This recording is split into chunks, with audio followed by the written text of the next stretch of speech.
Brasil para fazer mestrado e doutorado em Quebec, no Canadá. Eu sou historiador, então eu estudo o cristianismo antigo e a história da Bíblia, né? A história da formação do cânon, a história da transmissão da Bíblia, a história de como a Bíblia que nós conhecemos hoje chegou até nós, tá? E é sobre isso que eu vou falar para vocês hoje. Vou falar de maneira específica do Novo Testamento, tá? Como o Novo Testamento foi composto e como ele chegou até nós, né? Como nós temos acesso hoje ao Novo Testamento, tá? E, bom, não sei se vocês estão conseguindo ver daí, né? Tem um PowerPointzinho ali atrás. A Joana, né, ela me convidou para vir aqui e ela pediu para eu falar de um monte de coisas. Lá você pode falar da historicidade da Bíblia, dos evangelhos, de como o cânon foi formado, dos apócrifos, da diferença da Bíblia católica para a Bíblia protestante. Aí eu falei, bom, é muita coisa, né? A gente precisaria de um semestre inteiro, de um curso intensivo para falar de tudo isso, tá? Então, eu selecionei alguns assuntos mais importantes, tá? Sobre os quais eu vou falar para vocês hoje, tá ok? Então, eu dei um título para essa palestra de O Novo Testamento, da Era Apostólica à Formação do Cânon, tá? Só para dar um gostinho para vocês, aquela foto que vocês estão vendo ali embaixo, tá? É o início do Evangelho de Marcos em grego, tá? Está escrito num pergaminho, tá? Daquilo que nós chamamos Codex Sinaiticus, que é uma das cópias mais antigas da Bíblia que a gente conhece, tá? Então, só para vocês terem um gostinho. Então, a gente precisa entender o seguinte, pessoal. A Bíblia, tá? Aquilo que a gente chama de Bíblia hoje, é um conjunto de livros transmitidos através dos séculos, tá? A Bíblia, ela não chegou prontinha, tá? Pra gente. Ela precisou ser construída ao longo dos séculos. São vários textos compostos em épocas diferentes, por pessoas diferentes, tá? E num determinado momento da história, esses livros foram reunidos, foram juntados, tá? E passaram a formar aquilo que nós chamamos de Bíblia, tá ok? Bom, eu imagino que vocês tenham noção dessa divisão clássica que nós cristãos usamos, né? Em relação à Bíblia, aquilo que nós chamamos de Antigo Testamento, né? E a outra parte de Novo Testamento, né? O Antigo Testamento são textos escritos pelos israelitas antes de Cristo, mais ou menos entre o ano 800 a.C. e o ano 200 a.C., mais ou menos. E são textos majoritariamente escritos em hebraico, tá ok? Mas com alguns textos em grego. A nossa Bíblia, tá? A Bíblia católica, no Antigo Testamento, ela tem alguns livros em grego, tá? Os protestantes, eles rejeitam esses livros escritos em grego, que fazem parte do nosso Antigo Testamento, tá? Esses livros são comumente chamados de deuterocanônicos, tá? Pelos protestantes.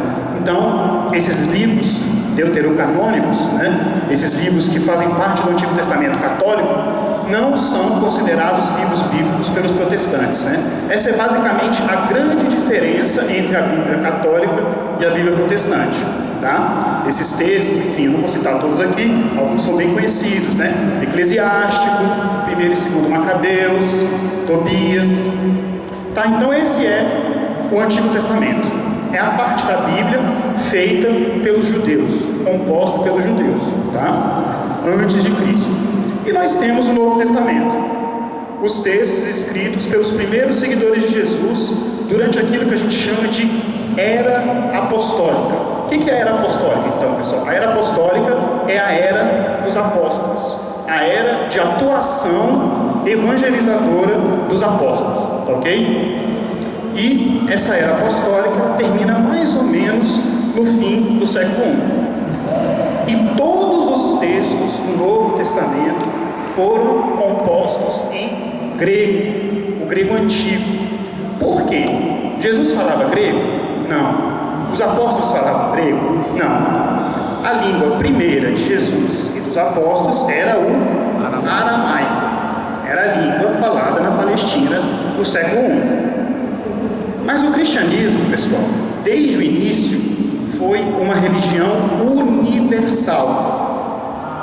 Uma religião que pretendia se espalhar por todo o mundo, por todas as culturas, tá? Independentemente de raça, de língua. E qual era a língua universal na época de Jesus? Era o grego. O pessoal gosta muito de fazer analogia com o inglês hoje, né? A gente pode fazer essa comparação. O grego na época de Jesus era mais ou menos como o inglês hoje, tá? Se qualquer um de vocês quiser escrever alguma coisa e quiser que essa coisa que vocês escreveram seja lido pelo maior número de pessoas possível no mundo, vocês vão escrever em que língua? Em português? Não, vocês vão escrever em quê? Em inglês, que é a língua mais lida do mundo. Então, era mais ou menos assim com o grego. Então, os apóstolos, aquelas pessoas que escreveram o Novo Testamento, aí no século I, nessa chamada era apostólica, eles tinham essa preocupação.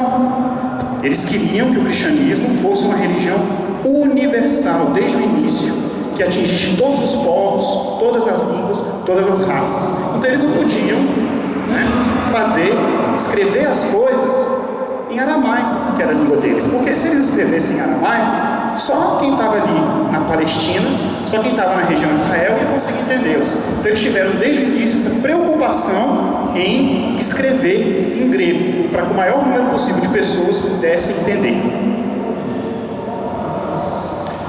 Então hoje a gente vai se concentrar no Novo Testamento, tá? Bom, eu disse para vocês que foram textos escritos em grego pelos apóstolos ou por figuras próximas aos apóstolos, né? Por exemplo, os evangelhos de Marcos e Lucas. Marcos não foi um apóstolo, Lucas também não foi um apóstolo, mas a tradição nos confirma que Marcos foi um discípulo de São Pedro, e São Pedro era um apóstolo. Lucas foi um discípulo de São Paulo, tá? Então, não necessariamente escritos pelos apóstolos, mas pelos apóstolos ou por pessoas próximas aos apóstolos, tá? Nós temos no Novo Testamento 4 gêneros literários. O que é um gênero literário? Vocês estão um pouco longe, né? Eu não posso perguntar para vocês, se vocês me responderem. O gênero literário é a forma de um determinado texto. Por exemplo, nós temos romances, crônicas, contos, tá? Isso são gêneros literários. É um tipo específico de texto, tá? Então, no Novo Testamento, nós encontramos 4 gêneros literários, 4 tipos de textos. Nós encontramos evangelhos, nós encontramos os Atos dos Apóstolos, que é um livro que nos conta o que os apóstolos fizeram depois da ressurreição de Cristo. Nós temos as epístolas, as cartas de Paulo, as outras cartas, a carta de São Tiago, de São Pedro, de São João, e nós temos, por fim, o Apocalipse. Então, são esses os 4 tipos de textos que compõem o Novo Testamento. E todos eles, pessoal, todos os textos, então, que compõem o Novo Testamento, foram escritos durante a chamada Era Apostólica, a era de atuação dos apóstolos, a era posterior à morte e ressurreição de Jesus, a era que os apóstolos, então, evangelizaram. Então, eu coloquei ali, entre parênteses, mais ou menos entre os anos 53 e 100, eu botei antes de Cristo errado, desculpa, depois de Cristo, obviamente, Os apóstolos, tem que ser depois de Cristo, tá? Por que eu botei 53 ali? 53 é um marco, é o ano, tá? No qual foi escrito o primeiro texto cristão. Alguém tem ideia de qual texto foi esse? É a primeira epístola aos Tessalonicenses. A primeira epístola aos Tessalonicenses foi escrita no ano 53 por São Paulo. Então é o texto cristão mais antigo que a gente conhece. É a primeira epístola aos Tessalonicenses, tá? E lá no fim do século I, né, por volta do ano 100, tá? O último texto do Novo Testamento foi escrito, que é o Evangelho de João, tá? Na viradinha do século I para o século II, tá ok? Então, pessoal, uma primeira conclusão que a gente tira de tudo isso é o seguinte: é que Jesus é uma figura histórica. O que eu quero dizer com isso? Jesus de fato existiu. Não tem como a gente colocar em dúvida a existência de Jesus, ok? Primeiramente por quê? Porque nós temos escritos, vários escritos, que falam dele e que são praticamente contemporâneos a ele, ok? Pessoas que o conheceram, que conviveram com ele e que escrevem logo após a morte e ressurreição dele, tá? Então, hoje em dia, tem muita gente que tenta negar a existência de Cristo, né? Fala, ó, Jesus não existiu, isso é invenção. Muita gente fala isso. Na internet está cheia de gente falando isso, tá? Mas isso não se sustenta. Jesus é uma figura histórica, tá? É um judeu. Jesus foi um judeu, né? Tem um santo que gostava muito de falar que Jesus não só foi um judeu, ele continua sendo um judeu, porque afinal de contas ele ressuscitou. Eu botei ali um judeu palestino, da Palestina, né, lá da região de Israel, da época do Segundo Templo. O que é o Segundo Templo? Alguém sabe o que é o Segundo Templo? Algum de vocês aí já leu o Antigo Testamento inteiro? Alguém já leu aí o Segundo Testamento, o Antigo Testamento inteiro? Só uma pessoa ali levantou o braço. Podem ler, tá, pessoal, o Antigo Testamento, não morde não faz mal não, tá? Se nós lermos o Antigo Testamento, nós vamos descobrir que durante a história do povo de Israel existiram 2 templos. O primeiro templo foi construído por Salomão, rei de Israel, filho de Davi. Só que esse templo foi destruído quando os babilônios invadiram o reino de Israel. Depois, quando o Ciro, o rei persa, o imperador persa, conquistou todo o Oriente, ele permitiu aos judeus que reconstruíssem o templo. Então foi construído um segundo templo, ok? A gente chama então esse templo da época de Jesus, né? Ele foi construído cerca de 300, 400 anos antes de Cristo, tá? Mas ele permaneceu até a época de Jesus. Então, quando a gente lê no Evangelho Jesus falando do templo, né? Ele está lá pregando no templo, ele fala, esse templo, destrua esse templo e eu reerguerei em 3 dias. Esse templo do qual ele está falando é aquele templo que nós historiadores chamamos de segundo templo, o templo que tinha sido reconstruído durante o reinado do imperador persa Ciro, tá? Então, quando a gente fala judaísmo do segundo templo, é esse judaísmo da época desse segundo templo, judaísmo da época de Jesus, tá? Então, Jesus é citado em várias fontes praticamente contemporâneas, ou seja, ele é citado em várias fontes que são praticamente da época dele. E tem muita gente que fala, mas só tem texto cristão que fala de Jesus, aí é muito fácil. Os cristãos, eles queriam convencer as pessoas que Jesus existia, então eles saíam falando por aí, escrevendo que Jesus tinha existido. Mas isso não é verdade. Nós temos fontes que não são cristãs, nós temos fontes judaicas, inclusive fontes pagãs, né? Fontes que não são nem cristãs nem judaicas, por exemplo, fontes romanas, que falam da existência de Jesus. Então, a existência histórica de Jesus está acima de qualquer suspeita, tá? Muitos outros personagens históricos têm uma existência muito menos documentada que a existência de Jesus, e nem por isso as pessoas questionam a existência desses personagens, tá? Aí, só para vocês terem uma ideia, essa é uma foto, tá? De uma maquete do segundo templo. Por que eu estou botando aí uma foto da maquete e não estou botando uma foto do segundo templo? Alguém sabe? Ninguém sabe, pessoal. Porque esse templo foi destruído.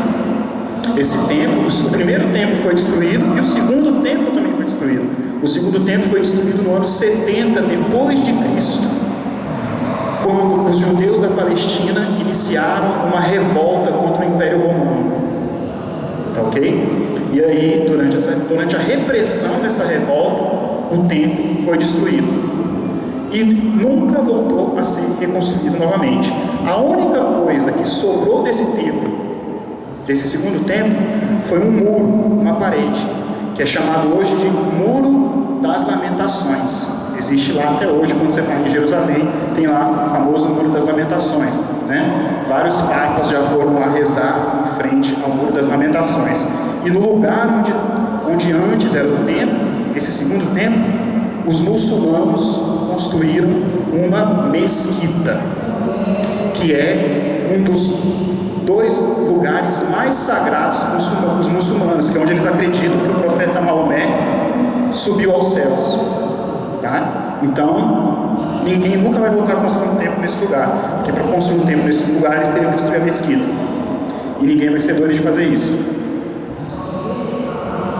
Então vamos falar um pouco da Era Apostólica. Então a Era Apostólica, como eu já adiantei para vocês, vai da morte de Jesus, aproximadamente no ano de 33, até a virada do século I. Como eu falei para vocês, é o período de redação do Novo Testamento, é o período de atuação dos apóstolos, tá? Todos os textos do Novo Testamento foram redigidos nesse período que durou aproximadamente 77 anos. Ou seja, os textos do Novo Testamento são textos praticamente da época de Jesus. Não são textos posteriores, não são textos que foram escritos 200, 300, 400, 500 anos depois de Jesus. São textos da época de Jesus, escritos por pessoas que conheceram direta ou indiretamente Jesus, ok?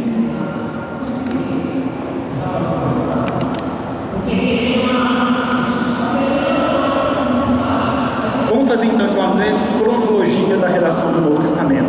Vamos ver aqui mais ou menos em que ano cada um dos textos do Novo Testamento foi escrito, foi composto. As epístolas paulinas são os textos mais antigos, tá? Compostos entre 53 e 64, tá ok? Nós temos a Epístola aos Hebreus, que foi composta entre 63 e 64. Nós temos as outras epístolas do Novo Testamento, que são chamadas de epístolas católicas. Por que elas são chamadas de epístolas católicas? Porque elas se dirigiam a toda a comunidade dos cristãos. Elas eram epístolas universais, diferente das epístolas de Paulo, que eram epístolas interessadas ou uma comunidade específica, por exemplo, a Epístola aos Romanos, a Epístola aos Gálatas, as Epístolas aos Coríntios, tá? Ou a uma pessoa, a Epístola a Timóteo, a Epístola a Tito. As epístolas católicas são chamadas de epístolas católicas porque elas eram endereçadas a todos os cristãos. Nós temos o Evangelho de Marcos, que é o mais antigo evangelho, foi composto entre 66 e 70. Nós temos o Evangelho de Mateus, composto na década de 70. Nós temos o Evangelho de Lucas e os Atos dos Apóstolos. Vocês sabem que o autor dos Atos dos Apóstolos e o autor do Evangelho de Lucas são a mesma pessoa, tá? Foram compostos então na década de 80. E nós temos o Evangelho de João e o Apocalipse, tá? Que foram compostos na virada do século I para o século II. Então aí, aproximadamente no ano 100, ok? Então, vamos falar rapidamente do Novo Testamento e da tradição. E aí eu botei de novo para vocês aquela foto do início do Evangelho de Marcos, tá? Uma das cópias mais antigas da Bíblia que a gente conhece, o chamado Codex Sinaiticus, tá? É uma cópia do século IV, tá? E aí, não sei se vocês conseguem ver, lá em cima está escrito em grego Kata Markon, segundo Marcos, né? Então o título está nos dizendo, lá em cima, Kata Markon. Está dizendo, o título está nos dizendo, o título do manuscrito está nos dizendo que esse é o Evangelho segundo Marcos. Mas por que eu coloquei essa foto aí? Por que eu estou falando isso para vocês? Porque em momento algum, nunca, absolutamente nunca, no texto dos Evangelhos, nos é dito quem são os autores dos evangelhos? Podem ler os evangelhos de cabo a rabo. Em lugar nenhum vai estar dizendo quem compôs o evangelho de Marcos, quem compôs o evangelho de Mateus, quem compôs o evangelho de Lucas, quem compôs o evangelho de João. Em lugar nenhum. Ah, mas o evangelho de João está falando lá do discípulo bem-amado. Mas nunca diz que quem compôs o evangelho de João foi o discípulo bem-amado, e nunca é dito que o discípulo bem-amado é João.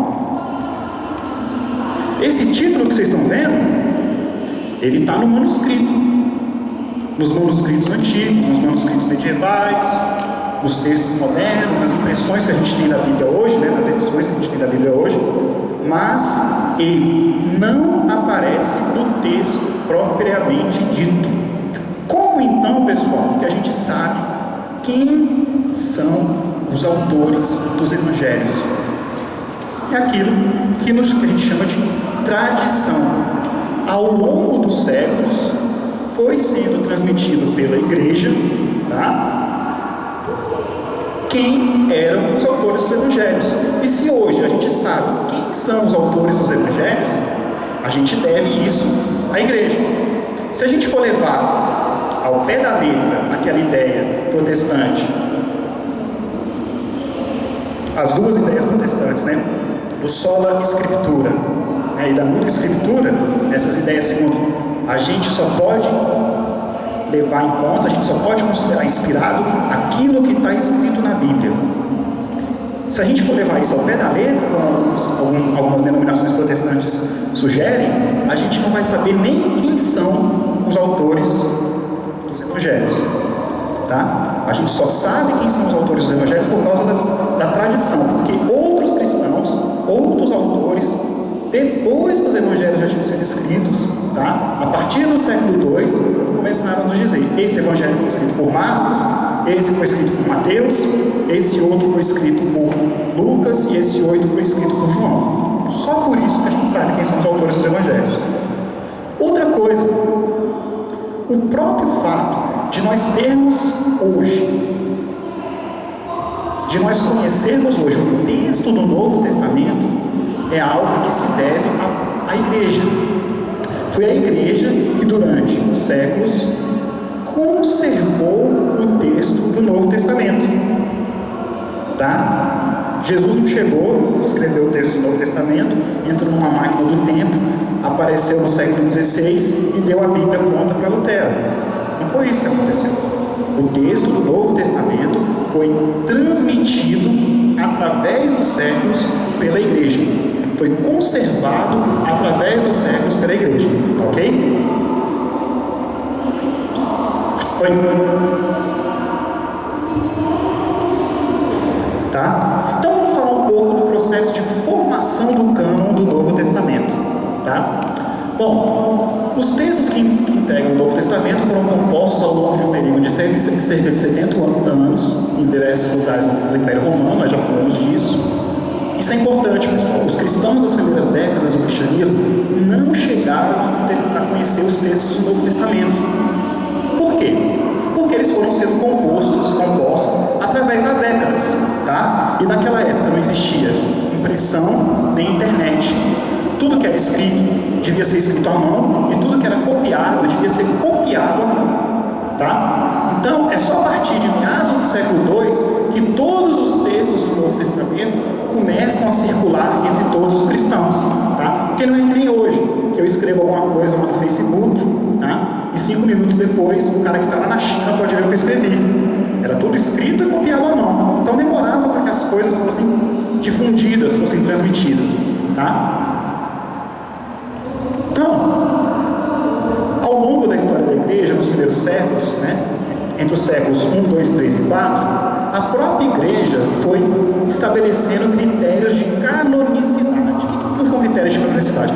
A igreja foi estabelecendo, tá, como ela iria definir o cânon. O que é o cânon?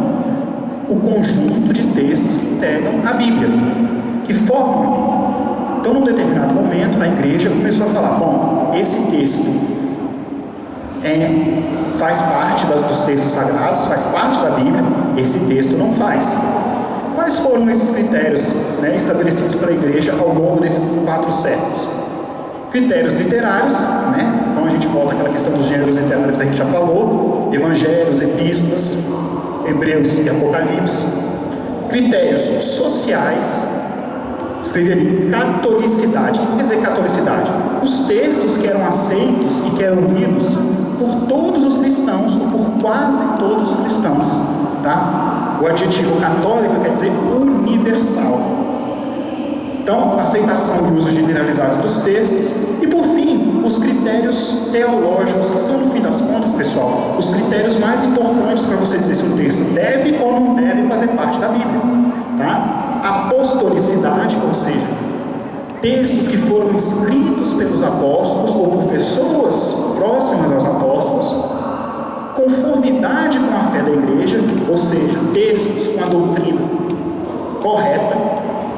E inspiração, notem lá que eu botei em caixa alta, né? Inspiração, textos inspirados por Deus, tá? Então esse é o critério mais importante para você definir se um livro deve ou não deve fazer parte da Bíblia. E como, pessoal, que você faz para provar que um texto é inspirado ou não? Você não faz. Não tem como você provar por A mais B que um texto é inspirado ou não é inspirado. Quem decide isso é o quê? É quem? A igreja, com a sua autoridade. A igreja, num determinado momento, com a sua autoridade, né, dada a ela pelo próprio Jesus, vai falar: esse texto é inspirado, esse outro texto não é inspirado. Tá?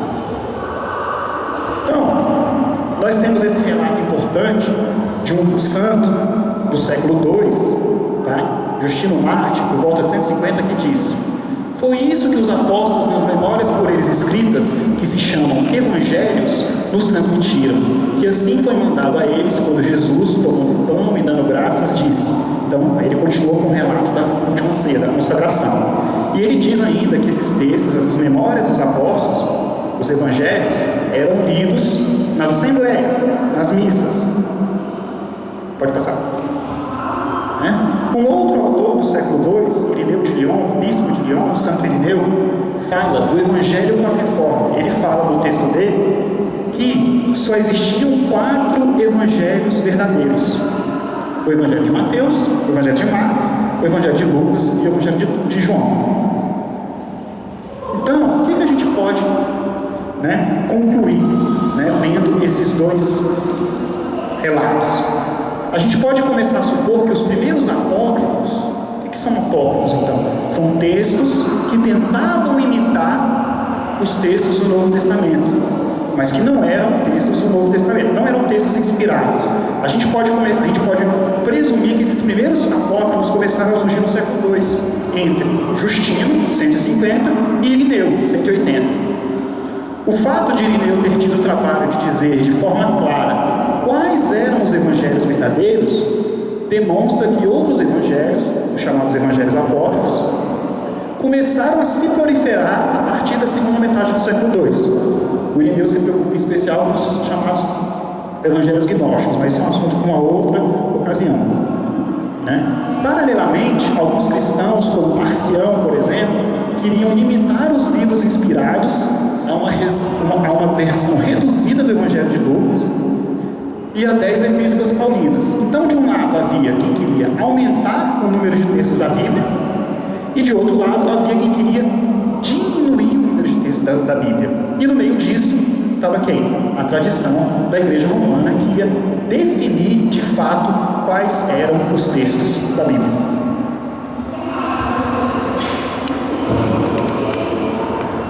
Eu vou ter uma citação, né, de um autor chamado Júlio Treboli Barreira, mas vamos passar que a gente está com um tempo um pouco curto, né?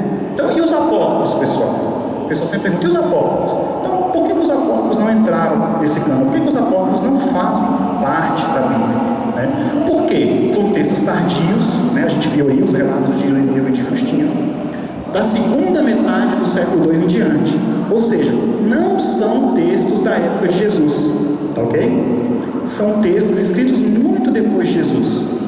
Eles têm gêneros literários que dependem dos gêneros literários do Novo Testamento, ou seja, eles buscam imitar o Novo Testamento. Então nós temos evangelhos apócrifos, nós temos atos apócrifos, nós temos apocalipses apócrifos, tá? E eles são aquilo que a gente chama de pseudonímicos, tá? Via de regra, grosso modo, pseudonímico significa falsa autoria, tá? Uma autoria falsamente atribuída a figuras célebres como forma de garantir autoridade e popularidade ao texto. Vocês já devem ter notado que hoje, nas redes sociais, isso é muito comum, tá? Alguém vai lá e escreve uma frasezinha de efeito, uma frasezinha de autoajuda, e diz que quem falou foi a Clarice Lispector, o Papa Francisco, Chico Xavier, Luiz Fernando Veríssimo, né? O Papa Francisco nunca disse aquilo, mas o pessoal vai lá e escreve e fala que foi o Papa Francisco. A pessoa lê, nossa, o Papa Francisco falou isso, que lindo, né? O que a pessoa está fazendo? Ela pega uma mensagem que ela julga importante, né? E ela fala, bom, se eu escrever essa mensagem, ninguém vai me levar a sério. Mas se eu falar que essa mensagem foi escrita pelo Papa Francisco, aí todo mundo vai levar a sério. Então, lá na Antiguidade, no século II, isso já acontecia com os apócrifos. Um fulano qualquer escrevia um texto e falava, bom, se eu assinar com o meu nome, ninguém vai acreditar em mim. Mas se eu disser que quem escreveu foi São Tomé, aí todo mundo vai acreditar. Então os apócrifos, pessoal, são sempre assim, são textos com autorias falsamente atribuídas, ok? O Evangelho de Tomé, por exemplo, que é muito famoso, nunca foi escrito por Tomé, não foi escrito pelo apóstolo Tomé. O Evangelho de Maria não foi escrito por Maria, tá? O Apocalipse de Paulo não foi escrito por Paulo. São todos exemplos de textos de autorias falsamente atribuídas, tá? Então, eles não podem ser considerados fontes históricas fidedignas para o conhecimento da época de Jesus. São textos muito posteriores, 150, 200, 300 anos depois de Cristo. E eles não preenchem os critérios de canonicidade que nós vemos aqui mais cedo. Não são escritos pelos apóstolos, tá? Não têm a doutrina correta, não são contemporâneos a Jesus, não eram lidos por toda a comunidade de cristãos. Tá? No século IV, pessoal, a situação muda um pouco, né? A igreja deixa de ser perseguida, tá? O cristianismo passa a ser uma religião legal, né? Com o famoso Edito de Milão, proclamado pelo imperador Constantino. O Império Romano passa a ser majoritariamente cristão. E o século IV é o século das grandes discussões teológicas, né? Da dogmatização da divindade de Jesus, por exemplo, né? Nós temos aí dois concílios importantíssimos do século IV, o concílio de Nicéia e o primeiro concílio de Constantinopla. O que é o concílio? É uma reunião de bispos, né, do mundo inteiro que vão discutir um assunto doutrinal, teológico importante. Tá? E é interessante a gente ver, pessoal, que apesar de não ter ainda um cânon definido oficialmente, apesar de não existir ainda quem tenha dito, uma autoridade eclesiástica, que tenha chegado e falado, os livros que fazem parte da Bíblia são esses, e os que não fazem parte são esses. Apesar disso não acontecer, disso não ter acontecido ainda, a gente nota que em todas essas grandes discussões teológicas do século IV, os teólogos vão sempre usar os mesmos livros. Eles vão sempre falar dos mesmos livros. Ninguém nunca vai usar um apócrifo para estudar uma questão teológica. Então, no fim das contas, é como se a gente tivesse, já no século IV, um cânon extraoficial. Não existe um cânon oficial ainda, não existe nenhum documento da igreja, nenhum concílio dizendo quais são os textos da Bíblia, mas, na prática, é como se todo mundo já soubesse quais são os textos que fazem parte da Bíblia e quais são os textos que não fazem parte da Bíblia. Né? Aí o pessoal pergunta, e o Constantino? A gente ouve muito dizer isso, né? Se vocês procurarem na internet, vai estar cheio de sites dizendo que quem definiu o cânon da Bíblia foi o Constantino. O Constantino, o imperador Constantino, o imperador romano, chegou lá e falou, eu quero esse livro aqui, que esse livro seja da Bíblia, que esse livro não seja. Tá? Isso não é verdade, isso é fantasia. Tá? Constantino nem tocou nesse assunto. Né? E o concílio de Nicéia? Eu botei uma pintura, né, do concílio de Nicéia, o famoso concílio de 325. Tá? O concílio de Nicéia também não definiu o cânon. Muita gente fala, foi do concílio de Nicéia que a igreja igreja disse quais eram os livros que fariam parte da Bíblia. Também não é verdade. O assunto principal do Concílio de Nicéia foi como expressar a divindade de Jesus. Aí eu botei uma fotozinha que aquele blog O Catequista, que talvez muitos de vocês conheçam, né? Eles pediram uma vez para eu escrever um post sobre essa questão, né? Aí essa foi a foto que eles colocaram lá para ilustrar o post, né? Um carinha segurando o código da Vinci, né? Isso falando, Constantino alterou a Bíblia no Concílio de Nicéia. E o pessoal nem dá bola para ele. Porque não tem que dar bola mesmo, porque isso é invenção, tá? O cânon não foi, a Bíblia não foi definida nem pelo Concílio de Nicéia, muito menos por Constantino. Estamos acabando já, tá pessoal?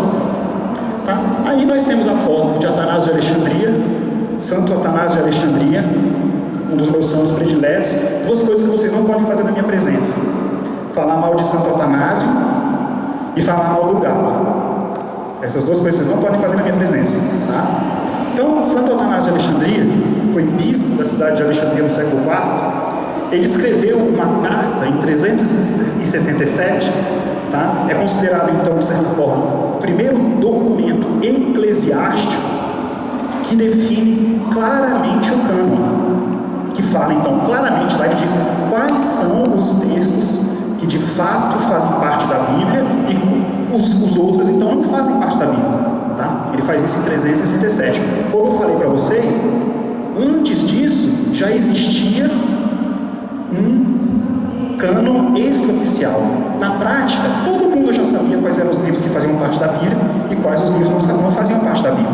Tá? O Atanásio de Alexandria vai, então, né, oficializar isso num documento, tá, da Igreja de Alexandria, no Egito.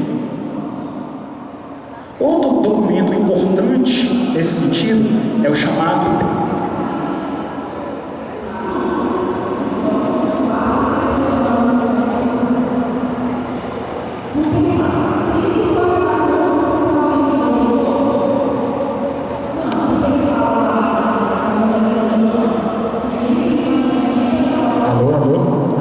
Outro documento importante é o chamado Decreto Damasiano, que é um decreto do Papa Dámaso, tá? No final do século IV. O Papa Dámaso, que tinha como secretário ninguém mais, ninguém menos que São Jerônimo, tá?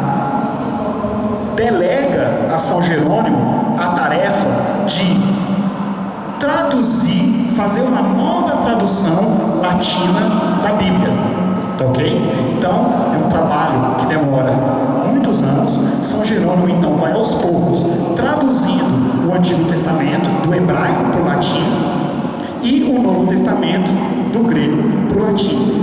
Então, à medida que São Jerônimo ia traduzindo os textos, né, ele e o Papa Dámaso iam selecionando quais os textos deveriam ser traduzidos e quais os textos não deveriam ser traduzidos. Então, indiretamente, o cânon, o conjunto de livros que de fato deveria fazer parte da Bíblia, foi sendo oficialmente definido pela Igreja Romana, na medida em que, sob a tutela do Papa Dámaso, Jerônimo selecionava os livros que fariam parte da Vulgata. O que é a Vulgata? Essa versão latina da Bíblia, tá? Que é até hoje, né, a versão oficial da Igreja. A versão oficial da Igreja hoje é a chamada Neo-Vulgata, que é uma versão, né, um pouco mais moderna da Vulgata. Então é assim, pessoal, que a gente tem. Foi assim que a gente chegou até a Bíblia que a gente tem hoje, tá? Eu falei de uma maneira geral para vocês um resumo, tá ok? Foi assim que a gente chegou até a Bíblia que a gente tem hoje, tá? Então foi oficialmente no final do século IV, tá? Sob o papado de Dámaso, que os textos foram definidos de maneira oficial, tá ok? Lembrando que antes disso já existia uma espécie de cânon extraoficial, de todo mundo já sabia quais eram os livros que faziam parte da Bíblia e quais não faziam, tá ok? Bom, paro por aqui.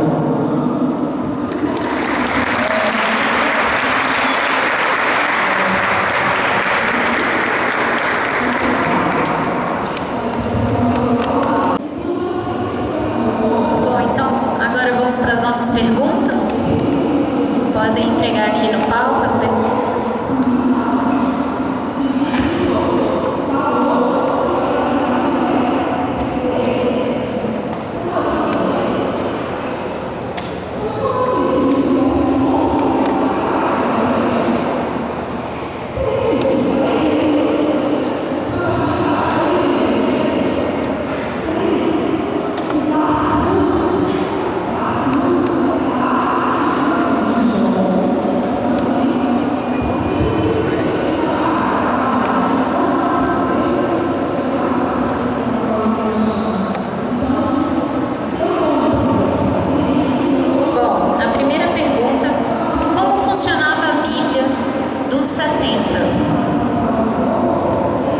A Bíblia dos 70, ou aquilo que nós chamamos de Septuaginta, né, é a versão grega do Antigo Testamento, uma versão utilizada na Antiguidade, era provavelmente a versão mais popular na época de Jesus e a versão utilizada pelos teólogos dos primeiros séculos do cristianismo, chamados padres da igreja, né?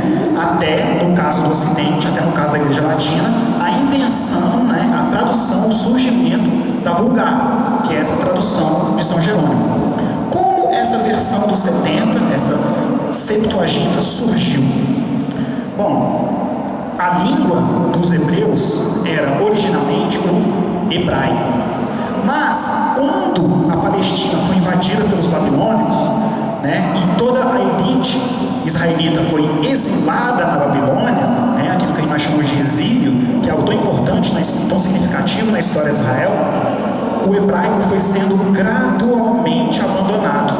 E os judeus adotaram a língua dos babilônicos, o aramaico. É por isso que na época de Jesus, Jesus, os apóstolos e todas as pessoas que o cercaram não falavam mais hebraico, eles falavam aramaico, que era essa língua que eles adotaram gradualmente, durante o exílio da Babilônia. Então, você tinha toda a Bíblia judaica, né, aquilo que nós chamamos de Antigo Testamento, escrito em hebraico, mas ninguém mais entendia o hebraico, só quem entendia hebraico era a classe sacerdotal. O povão não entendia hebraico. O povão, né, entendia ou aramaico, ou aqueles judeus que já estavam espalhados pelo mundo inteiro entendiam o quê? O grego, que era a língua universal, como eu falei para vocês. Então, para que os judeus tivessem acesso ao texto do Antigo Testamento, para que eles pudessem ler e entender o texto do Antigo Testamento, esse texto precisou ser traduzido para o grego. Então, aquilo que nós chamamos de Bíblia dos 70, versão dos 70, ou Septuaginta, é essa tradução grega do Antigo Testamento. Agora, por que chama versão dos 70?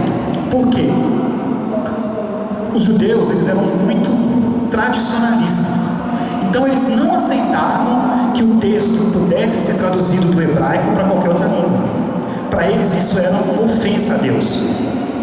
Então, esse texto foi traduzido e inventou-se uma história para justificar essa tradução. E essa historinha é contada num texto chamado Carta de Aristeias. É contado que o rei lá do Egito, ele queria ter na biblioteca de Alexandria todos os livros do mundo. E o único livro que faltava era exatamente a Bíblia dos judeus. Então ele falou para o bibliotecário: dá um jeito de traduzir esse texto para o grego. Aí ele foi lá, chamou 72 sábios judeus, para esses 72 sábios judeus traduzirem esse texto do hebraico para o grego. Fechou cada um deles numa sala diferente e deixou os 72 fechados, cada um numa sala diferente, realizando sua tradução durante vários dias. Ao final desse período de dias, todos os 72 sábios judeus tinham feito exatamente a mesma tradução, porque eles haviam sido inspirados por Deus para fazer essa tradução. Então, as pessoas os judeus mais tradicionalistas, aceitaram essa tradução, porque eles acreditavam, por causa dessa historinha, que a própria tradução tinha sido inspirada por Deus. Por isso que a gente chama então de Bíblia dos 70, versão dos 70, porque ela teria sido traduzida do hebraico para o grego por 72 sábios. Obrigada. Tem duas perguntas aqui que são próximas, então eu vou ler as duas. Você pode comentar sobre a canonicidade do suposto evangelho de Judas? E a segunda, ouvi falar que livros apócrifos também são chamados de evangelho, como de São Judas e Madalena, e também são aceitos pela igreja. É correto chamar esses livros de evangelho ou devemos desconsiderar? Bom, então nós temos aí uma pergunta com vários aspectos, né? Um evangelho diz respeito ao, como eu falei para vocês, ao gênero literário. O que é um evangelho? É um texto que fala da vida de Jesus, né? Pode falar de um trecho da vida de Jesus, pode falar dos milagres, da paixão de Jesus, da ressurreição.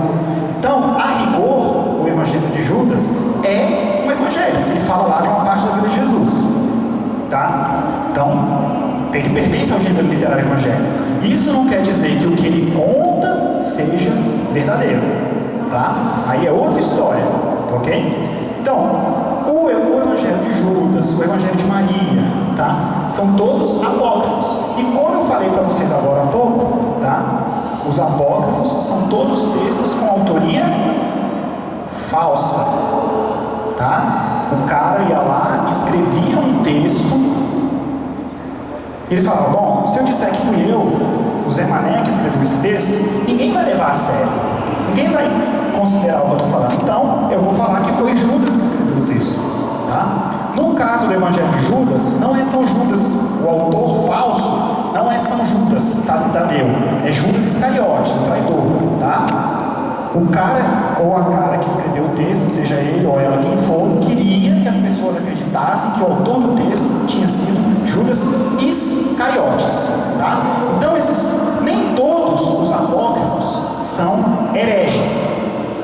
Esses são, tá? O Evangelho de Judas, o Evangelho de Maria são textos apócrifos e hereges. Existem alguns apócrifos que não são hereges, tá? A igreja até considera que eles possam trazer uma ou outra coisa, né, de interessante, mas eles não são textos inspirados, eles não atendem àqueles critérios de canonicidade dos quais nós falamos, tá? Eles não são escritos pelos apóstolos, eles não são da era apostólica, tá ok? Estão entendendo? Então, o Evangelho de Maria Madalena não foi escrito por Maria Madalena.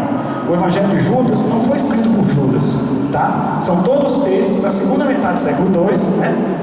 Texto escrito no ano 150, 200, 300, os apóstolos já tinham morrido há muito tempo, tá ok? Então, esses são casos de apócrifos heréticos. Existem outros apócrifos que não são hereges, tá? Mas que não são textos inspirados. A gente não pode pegar um apócrifo e colocá-lo, do ponto de vista teológico ou histórico, no mesmo nível de um evangelho de Mateus, de um evangelho de Lucas. Tá? Entenderam o meu ponto?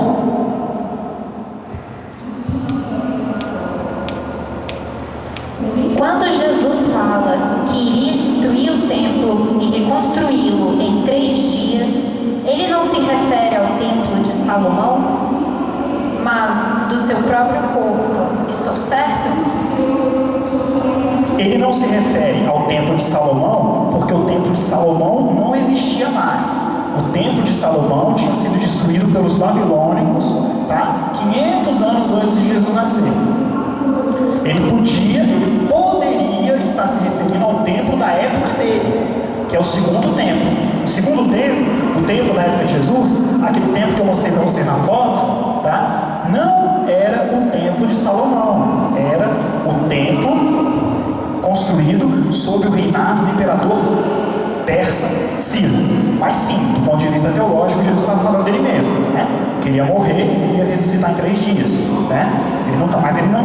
Alguém pode ter interpretado lá na época dele, na verdade os fariseus interpretaram dessa maneira, que ele estava falando do templo, mas ele não estava falando do templo de Salomão, porque o templo de Salomão já não existia mais. Ele estava falando do templo construído sob o imperador Ciro, chamado Segundo Templo, que foi aquele templo que vocês viram, tá, na foto. Porque talvez alguém esteja confundindo, por quê? Porque recentemente o Edir Macedo construiu, né, um templo gigante lá em São Paulo, e ele chamou esse templo de Templo de Salomão.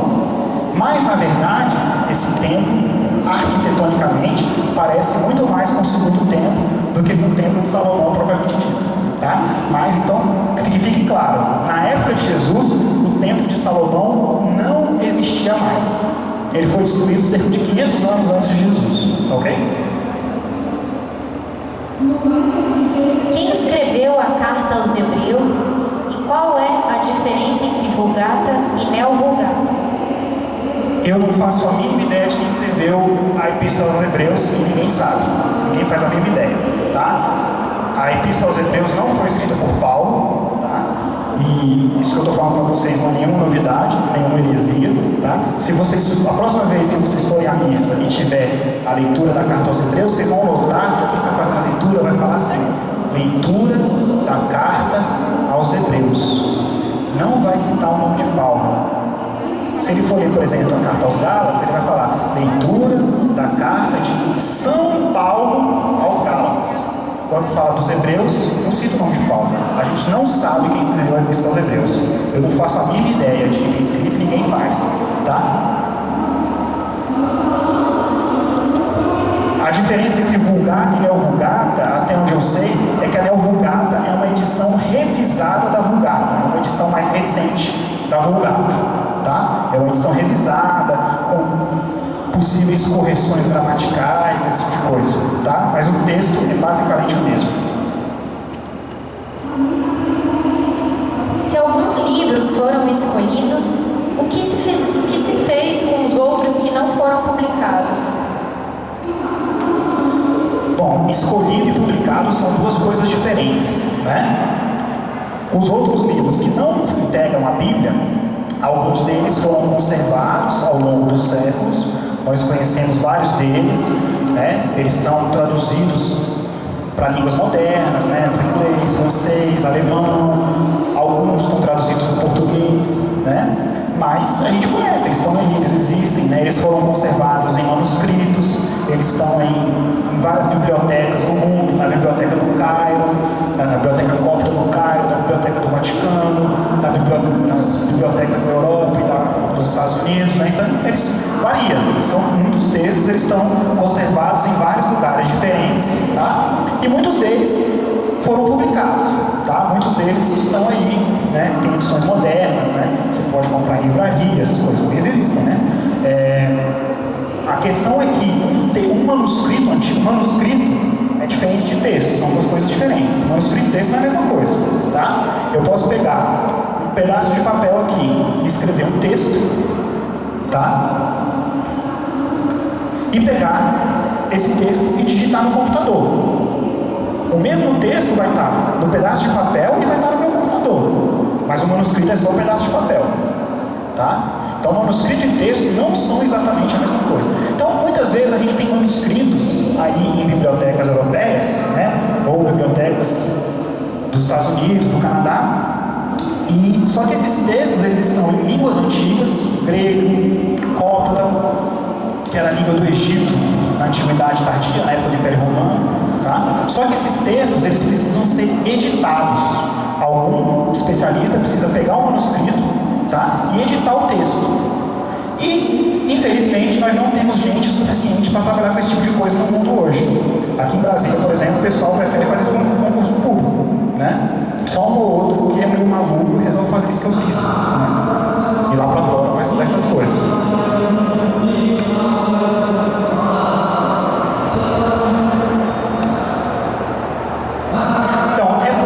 Acesso aos textos que não entraram para a Bíblia é perfeitamente possível. Como eu falei para vocês, vários deles já estão traduzidos, vários deles estão editados, agora outros estão lá esperando, os manuscritos estão lá intocados, guardados nas bibliotecas, né, de textos antigos, esperando alguma boa alma que se prontifique a trabalhar com eles, tá? Ele não vai ser editado sozinho. Então, a gente precisa... Agora, aquela coisa, se eu chegar lá no Louvre, né, o museu lá de Paris, e pedir para encostar na Mona Lisa, eles vão deixar encostar na Mona Lisa? Não. Então, é absolutamente natural que se alguém chegar lá na biblioteca copta do Cairo e pedir para encostar no manuscrito de 1700 anos, eles não deixam, né? Então, você vai ter que fazer um requerimento para o governo do Egito, o governo do Egito vai negar ou adotar o seu requerimento, falar, tudo bem, você pode estudar esse texto, tá? Eu tive a oportunidade quando eu fui ao Cairo, não vou falar o ano para vocês não acharem que eu sou velho demais, tá? E eu tive a oportunidade de ver alguns textos de perto, alguns dos manuscritos, né? Tenho vários amigos que trabalham com esses manuscritos. Agora, muitos desses manuscritos, como eu falei para vocês, já estão editados e traduzidos, foram publicados, vocês podem achar em livrarias, nem todos em português, mas outros permanecem intocados. Estão lá esperando alguém ir lá trabalhar com eles. A gente tem trabalho para os próximos 100 anos, trabalho garantido para os próximos 100 anos. Qual foi o evangelho que realmente algum apóstolo escreveu? Bom, o evangelho de Mateus, então, é atribuído ao apóstolo Mateus, e o evangelho de João é atribuído ao apóstolo João. O evangelho de Lucas não foi apóstolo. Marcos também não foi apóstolo. Diz-se que Lucas foi discípulo de Paulo e Marcos discípulo de Pedro, né? Então Marcos e Lucas não são apóstolos, Mateus e João são apóstolos. Há muitos historiadores hoje que questionam essas autorias, né? Dizem que eles não foram compostos pelos apóstolos. O que é mais questionado é o evangelho de João, tá? Por conta da idade dele, porque ele foi composto já no final do século I, tá? Mas enfim, essa é uma questão bastante discutida, né? Do ponto de vista meramente cronológico, né, diferentemente dos apócrifos, existe uma possibilidade considerável de que esses textos tenham de fato sido escritos por João, por Mateus, tá? Diferentemente dos apócrifos, porque os apócrifos são todos textos tardios da segunda metade do século II, né? Então, a menos que a gente creia que o apóstolo Tomé possa ter vivido 250 anos, não existe a mínima, 200 anos, perdão, não existe a mínima possibilidade de ele ter escrito o Evangelho de Tomé, tá? Então, o que no caso dos apócrifos é uma certeza, não foram escritos pelos apóstolos, no caso dos evangelhos canônicos, é uma pequena possibilidade, ok? Mas isso do ponto de vista histórico, né, que a gente está falando. Existe uma possibilidade de ele ter sido escrito e existe uma possibilidade de ele ter sido escrito, né? Do ponto de vista, digamos assim, teológico, doutrinal, a igreja nos garante que esses textos foram escritos ou pelos apóstolos, como no caso de Mateus e João, né, ou por discípulos próximos dos apóstolos, né, Marcos e Lucas. E Marcos e Lucas, então, repetindo, não foram apóstolos, tá? Marcos era discípulo de Pedro e Lucas, discípulo de Paulo. Como eram eleitos os papas que sucederam Pedro? Pois fiquei sabendo que eram escolhidos por famílias ricas. Bom, os papas que sucederam Pedro é muita gente, porque até o Papa Francisco é sucessor de Pedro, né? Então, eu não faço a mínima ideia de quantos papas nós tivemos na história, senão mais de 200, né? Então, os papas que sucederam Pedro é muita gente, tá? Então, não, eles não eram escolhidos por pessoas ricas, tá? Como essa escolha era feita nas primeiras décadas, como o sucessor de Pedro foi escolhido, como o sucessor do sucessor de Pedro foi escolhido, realmente eu não posso dizer. Talvez algum historiador eclesiástico da antiguidade, talvez Eusébio de Cesareia, não sei, eu precisaria conferir, fala como eles eram escolhidos, né? Mas não eram escolhidos por famílias ricas, não, tá? Eram escolhidos de fato por autoridades eclesiásticas, ok? Mesmo porque até o século IV, até a legalização do cristianismo sob o governo de Constantino, tá? Ninguém ligava para o cristianismo. O cristianismo era uma religião perseguida, tá? As autoridades imperiais, elas não estavam nem aí. Na verdade, elas perseguiam o cristianismo. Então, qual seria a lógica, tá, das pessoas importantes, das autoridades, quererem eleger o novo líder dos cristãos, se no fim das contas elas queriam fazer acabar com os cristãos? Então, não tem absolutamente lógica nenhuma você pensar que eram as famílias ricas, as famílias importantes, que interferiam no processo de escolha do sucessor de Pedro, ok?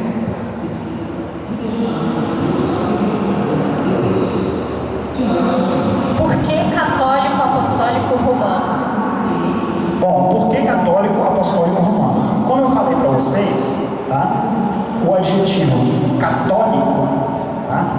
Do grego katholikē, significa universal. Então, a Igreja Católica é a Igreja universal. Então, a verdadeira Igreja Universal não é a seita lá do Edir Macedo. A verdadeira Igreja Universal é a nossa Igreja, a Igreja Católica, porque é isso que significa o adjetivo católico, universal. É uma igreja aberta a todos, a todos os povos, a todas as línguas, a todas as raças, de todos os tempos. Por isso ela é universal. Por que ela é apostólica? Porque ela conserva a sucessão apostólica. Jesus fundou a igreja, o fundador da igreja foi o próprio Jesus, quando ele instituiu, quando ele escolheu os 12 apóstolos, né? Ele escolheu os 12 apóstolos, né? Fazendo uma referência clara às 12 tribos de Israel, tá? Então, o número 12 não é um número que surgiu por acaso, é um número que faz todo sentido na história de Israel, na história da igreja. Então, ela é apostólica porque ela conserva a doutrina de Cristo transmitida pelos apóstolos e pelos sucessores dos apóstolos, os bispos e os padres e o próprio Papa, tá? Ela conserva essa doutrina, ela interpreta essa doutrina ao longo dos séculos. Por isso que ela é apostólica. E por que ela é romana? Essa é fácil, porque a sede dela está na cidade de Roma. A sede dela está lá com o Papa, sucessor de Pedro, hoje o Papa Francisco. Daqui a alguns anos, não sei quem vai ser, mas vai ser outro Papa, e que vai continuar sendo o sucessor de Pedro.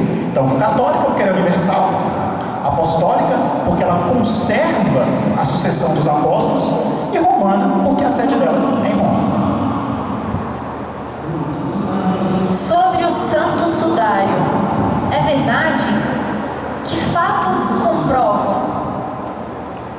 Bom, essa pergunta não tem muito a ver com o meu assunto, né? Porque o meu assunto é Bíblia, cristianismo antigo e tal. Então, o Santo Sudário é um artefato medieval, é um artefato bem posterior à época que eu estudo, tá? Então, eu realmente não me sinto seguro para falar disso, porque está longe da minha especialidade, tá? O que eu sei é que, de fato, é um artefato medieval, tá?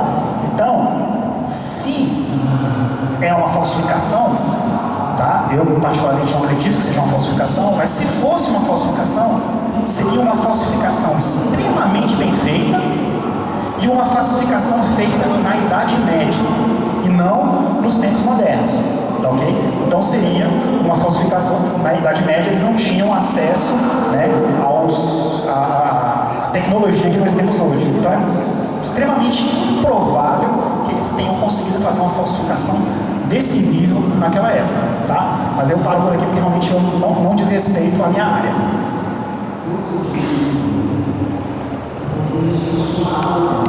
Bom, então quero agradecer, uma salva de palmas para o Júlio. E uma pequena lembrancinha pela sua participação. Muito obrigada. Bom, pessoal, ainda faltaram algumas perguntas, mas também elas não tinham muito a ver com o tema, mas talvez possam ser ainda respondidas ao longo do nosso workshop, seja hoje ou amanhã, tá certo?